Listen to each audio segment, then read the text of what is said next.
Hello and welcome to this pre-recorded session with Dr. Emily Hudson, Reader-in-Law at King's College London and author of Drafting Copyright Exceptions from the Law in Books to the Law in Action. I'm going to hand straight over to Emily, who's going to give us a rundown of her book, which there will then be plenty of time to unpack and discuss in the context of our current copyright reforms during our live webinar. So Emily, over to you. Thank you very much, Ben, and thank you for the invitation. As you say, the recording will relate to the book, sort of overview. I'll chat about its key aims and the fieldwork that it describes. And in the live presentation, we can draw from the monograph to talk about these proposed reforms to the Copyright Act. So the core of the book is a case study on the copyright management practices of cultural institutions in Australia, Canada, the United States, and the United Kingdom. And the case study draws from publicly available sources and interviews conducted with hundreds of staff from cultural institutions and other peak bodies, this fieldwork being conducted over some 14 years. And the first phase of the field work took place in 2004 and 2005, when you were still in nappies. Don't tell me actually what you were doing at that point, because that might horrify me. But I was a research fellow at Melbourne Law School. And some of the people viewing this video may have even been interviewees way back all those years ago. This project was supported by the Australian Research Council and 6 cultural institutions that I recall as being the Art Gallery of New South Wales, Australian Centre for Moving Image, the War Memorial, Museum Victoria, State Library Victoria, and I think National Museum of Australia. And the research was not originally intended to be a project about copyright exceptions.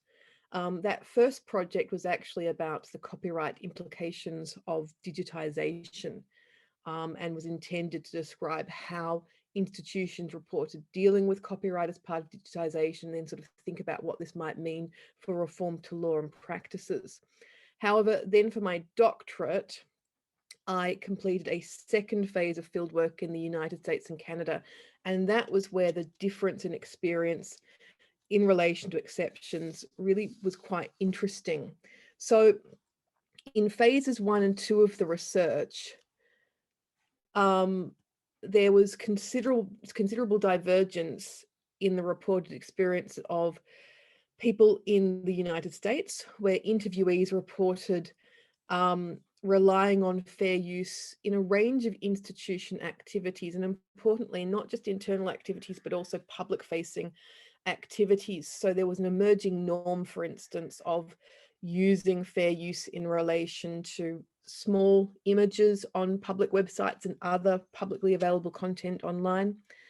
Whereas in Australia and Canada, interviewees described a far less prominent role for fair dealing and relied on sector-specific exceptions mainly for internal activities. And in thinking about why this was the case, a key conclusion at that stage of the research was that it's not just about the law. So let's consider fair dealing and fair use. The Australian interviewees had suggested fairly limited reliance on fair dealing, with those reports seeming to accord with doctrinal limitations suggested from both the drafting of the Australian fair dealing provisions and also indications from the admittedly small body of case law in the Australian courts. However, an examination of the law and books suggested that the position might be different in the United States and Canada. So the Canadian fieldwork took place about 5 years after the Supreme Court handed down its decision in CCH and Law Society of Upper Canada. This was a case that related to a custom photocopying service in a law library. And it held that that service fell within fair dealing. The Supreme Court of Canada urged a large and liberal interpretation of fair dealing for the purpose of research. It described fair dealing and other exceptions as users' rights. And indeed, CCH had a very favourable reception amongst Canadian academics who hailed it as a landmark, who said that it brought Canadian law on fair dealing very close to US law in relation to fair use. So there was one of the questions was, given this case law in Canada, did the Canadian interviewees have a quite different reports about how they used exceptions compared with Australian interviewees? And the empirical work suggested that CCH had had a very muted reception in Canada with very few changes to practices. And so the sort of question about, as I said, about why is it that despite CCH, Canadian institutions had not really changed their approach to copyright. And I discuss this in detail in the book, but the reasons, as I said, it's not just about the law, although that's part of it. Copyright management techniques were very different between the United States and Canada. So things like the greater expertise in US institutions, what one might describe to as a more commercial attitude to risk. Also the historical and philosophical context. So CCH was quite a significant step away from prevailing understandings in relation to exceptions, which has various consequences. Workflows had developed over the previous decade or two that really centered licensing at the sort of core of copyright management, with exceptions only playing a marginal role. And so actually to change that would require quite a sort of rebooting of all these workflows, a sort of major shift in thinking and practices. In the third phase of fieldwork, I undertook new fieldwork in Australia, added the United Kingdom as a jurisdiction, and then also did some targeted interviews with North American participants. And what this was important to demonstrate was the dynamism of practices and norms. And indeed, one thing to really emphasize is the book is not intended as a comprehensive survey. It is not intended to be quantitative. It is not intended to describe how institutions do things. Rather, it's intended to discuss, how do people think about copyright? What factors influence when and how norms change? So although the book is sort of has a case study in relation to cultural institutions and focuses on copyright exceptions, my hope is it connects to some bigger ideas about why do people obey the law? How do they think about the law? How do they relate the law to their sort of day-to-day practices? And indeed, I've also then connected this back to a further question about how we should draft copyright exceptions. So the book uses standards and rules as a sort of organizing framework for this analysis of drafting. So rules are more prescriptive legal commands where the legal consequences of particular action is known in advance of that action, whereas standards involve a greater room for judicial discretion. So the judge doesn't just decide questions of fact, they also then craft the legal response. So it's often said that standards are more flexible because of that structure that they sort of allow for discretion in how the law is applied. So I'm thinking about, I've used that framework to think about the drafting of exceptions and to critically examine another number of questions, including the fair use panacea.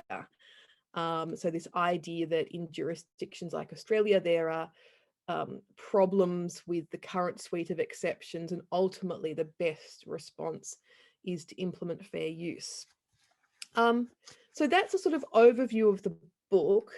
And for the remainder of this little discussion, I wonder whether I might just highlight a couple of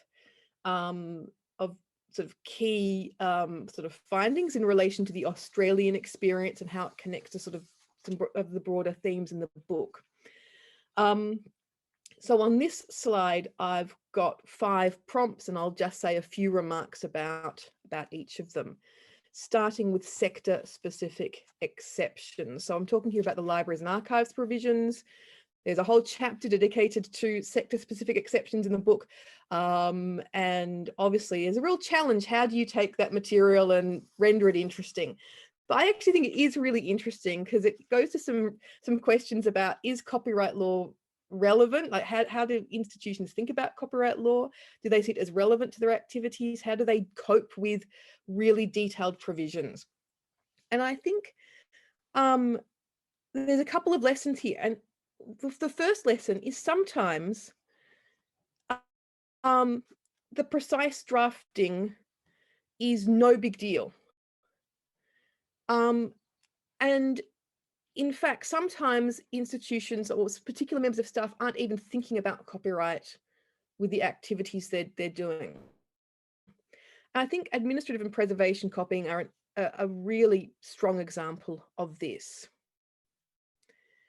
Because in Australia, and this was the same everywhere else, interviewees just said this stuff, this sort of activity, management activity, preservation activity, is just essential for looking after the collection, caring for the collection.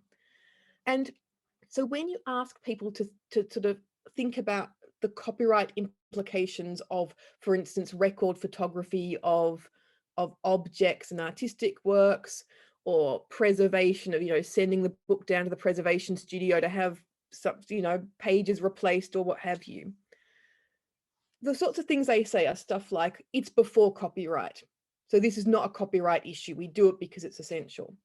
Or they might say, I'm confident that it's allowed under the Copyright Act, which is in Australia correct for many of these activities, but they can't identify the provision. And the implication of this, I think, is that for this particular area, legislative gaps and drafting quirks are less of an issue. Now, that's not to say that they're not an issue, but for instance, in Australia, and there's been a revision of the law such that this is no longer the current law. But when I spoke to people, there was at that stage a 3-copy limit in some of the preservation copying provisions. That's a rule, right? 3 copies is a rule, right? 3 doesn't mean 4, it means 3. So they read it to mean a reasonable number of copies as demanded by the preservation activity. So if you are dealing with digital preservation, which I am aware some people think of as not actually a thing in the way that analog preservation is, but assuming digital preservation actually is an accepted preservation method, the idea of 3 copies just doesn't map onto digital preservation. So people would say what they read the statute as meaning is that you should only make a reasonable number of copies as demanded by the act you're carrying out. So, but as I said, I didn't feel like those sorts of drafting quirks were necessarily holding people back. Some instances where where perhaps there was some holding back because of concerns about what the statute says, but in many instances, people just weren't engaging with the words closely. Which is not to say we can all just say, well, it's all fine and we'll just sort of let it go. There are things you can do to remove unnecessary limitations. It's intriguing that preservation copying provisions have gone through so many iterations in the last few years of reform. I think that the thing for those provisions, they need to be stripped back to the core elements. We don't need 3-copy limits of getting them back to the key elements. So that was the first lesson. Sometimes it kind of doesn't matter what the statute says, even if it looks like a rule. People don't ignore it. They either ignore it or assume that it's in there, or they know it's in there, but they read it differently from its language.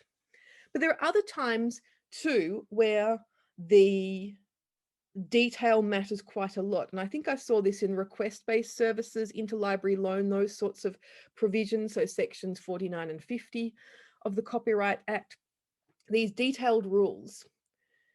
And sometimes you go, gosh, there's so much in them. But from talking with interviewees in Australia, what seemed to be suggested was these are long-standing provisions that have been implemented into the workflows in institutions. So the day-to-day experience of the librarian who's dealing with a request is they follow what's in the manual. They follow what's in the paperwork. They're not reading the statute. And so actually a lot of detail is not necessarily a problem when you've got this homogenous set of behaviors, that you've got basically the same sorts of requests occurring all the time. So you can have a manual and a guide and you can implement it. So that's a sort of example of where detail and having a rule is not necessarily a problem. Moving along then to fair dealing. And as I've already mentioned, fair dealing is relevant to some institutional activity. So for instance, the reports were that patrons attending institutions might rely on fair dealing for the purpose of research and study. Obviously, but they know they're relying on it is a question, but so there's patron activities. For the institutions themselves, there was reports of, for instance, galleries and art museums using fair dealing for the purpose of criticism and review or news reporting in relation to some of the materials they might create in relation to the collection. But I think what was significant was I didn't really see in the course of the research in Australia a shift in the utilisation of fair dealing. It wasn't like entirely new and exciting definitions of fair dealing were emerging. And one of the questions that raises is whether new fair dealing purposes, expanded fair dealing, is a second best option to fair use. So this was something we're going to have Jill McKeough, yay, hosting with for my presentation. So in the ALRC review, the conclusion there was we want fair use and fair dealing, expanded fair dealing is the second best option. And so one of the things I want to sort of critically examine is how much is fair use the second best to fair is fair dealing, I should say, the second best to fair use. Is it a slight second best? Is it, way down sort of the sort of preference spectrum? So that's a key theme to talk about in the live presentation. So then let's talk about section 200AB. So this was Australia's experiment with fair use. Section 200AB, and there's a whole chapter about section 200AB. It was introduced in 2006 with the intention of capturing for certain users the benefits of fair use. But rather than drafting a provision that looked like section 107 of the US Copyright Act, the Australian drafters decided an autochthonous approach would be better.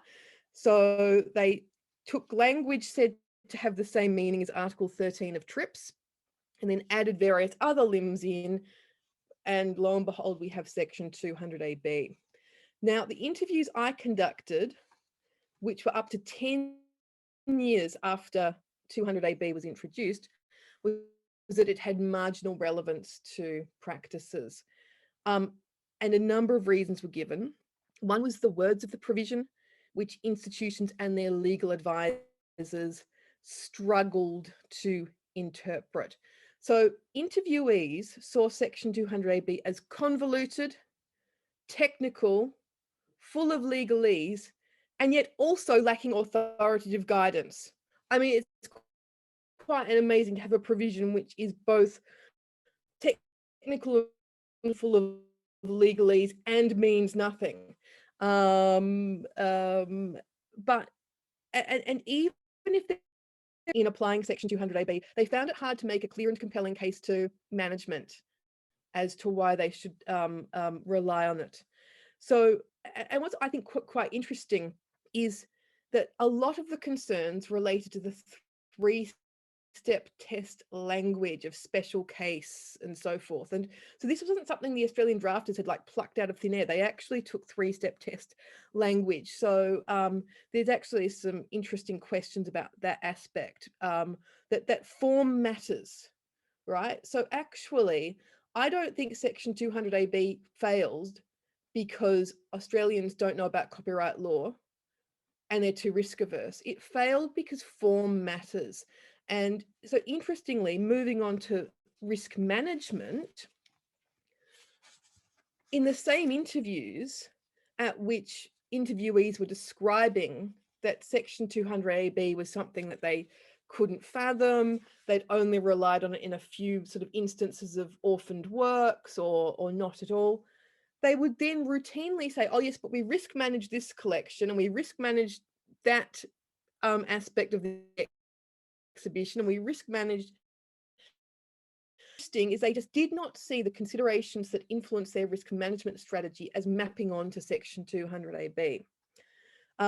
So, and this was very interesting. It was quite a shift over the course of the research where I think institutions becoming more comfortable with risk. And I think one of the questions is, if we're comfortable with some of the decision-making processes within institutions, we don't think they're doing anything that is completely wacky or beyond what is reasonable as a risk assessment, whether we can somehow formalize or support this with law reform. So that will be one of the sort of things to talk about in the live session with orphaned works, for instance, is whether or not that supports some existing practices. And the final bullet point on the slide is copyright management. And again, this was where there was a shift over the course of the research in terms of the knowledge of interviewees, very much improving between those, the sort of phase 1 and phase 3 of the research, the degree of cooperation, collaboration in the sector. So really seeing a lot of peak bodies becoming more and more active over time, there being more cooperation. Like there's a real sort of comparison that can be made between institutional responses to the 2005 Fair Use Review and then the ALRC review of exceptions, just in terms of the sophistication and collaboration within the sector. And again, a question we can ask is what sort of management practices support what I've termed good copyright decision making, bearing in mind that when we're talking about good decision making, that's not just about exceptions, that's about how you do licensing. It's about when you use risk management. It's about all manner of things to do with copyright. So I think one of the things we need to bear in mind is we're talking about exceptions here, and sometimes that can be mistaken as suggesting that licensing is important and we shouldn't license and we shouldn't pay authors or creators for using their content. And that's not it at all. It's actually that your sophisticated copyright practice is not just about exceptions, it's about everything. And actually you end up doing licensing better because it comes from understanding copyright. So I'm leaving hanging a number of questions in relation to fair dealing and fair use and what the future might look like. And very much looking forward to continuing this at the live seminar on Tuesday, the 27th of April. And Ben, will that be recorded as well? Yes, we'll record the session with you speaking with Jill. And so if people are watching in the future, you can watch this video. And now, if you're just can't wait, you can watch the next video as well. Binge watching copyright law. It's the way of the future. It's going to be a very happy Saturday night for people who are in this happy position of being able to move on to another video. You might just want to settle in, get your popcorn. That's right. Pour your beer. Yeah. Well, thank you very much, Ben, for listening to that. I have so many questions, but I will hold them over for the live session and not spoil everyone's fun. So thank you very much, Emily. I'm really looking forward to the I'm looking forward to it discussion with you and Jill. It's going to be great. Okay, Fantastic. thanks everyone. See you then.